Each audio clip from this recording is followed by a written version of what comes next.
பற்றி கொள்வது. அவர் என்ன செய்யணும்? ரொம்ப இறுக்கமா, காற்று இடையில போக முடியாத அளவு அப்படி அவர் என்ன செய்யணும்? உறுதியா பற்றி கொள்ள வேண்டும். சங்கீதம் 63:8 நம்ம வாசிக்கிறோம், என் ஆவி உம்மை பற்றி கொண்டிருக்கிறதுன்னு தாவீது சொல்றார். அல்லேலூயா. சங்கீதம் 63:8 என் ஆவி உம்மையே பற்றி கொண்டிருக்கிறது சொல்ற தாவீது. வேற எதுவும் பற்றி கொண்டு இல்ல. பாருங்க, தாவீதுக்கு எல்லாம் செல்வாக்கா, எங்க போனாலும் வெற்றி கிடைக்குதுங்க.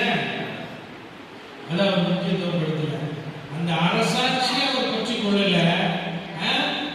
வெள்ளி பொண்ணு என்னெல்லாம் இருக்குதோ அவர் வந்து அதை என்ன செய்யல, பற்றி கொள்ளல. சொல்றாரு, என் ஆவி உம்மையே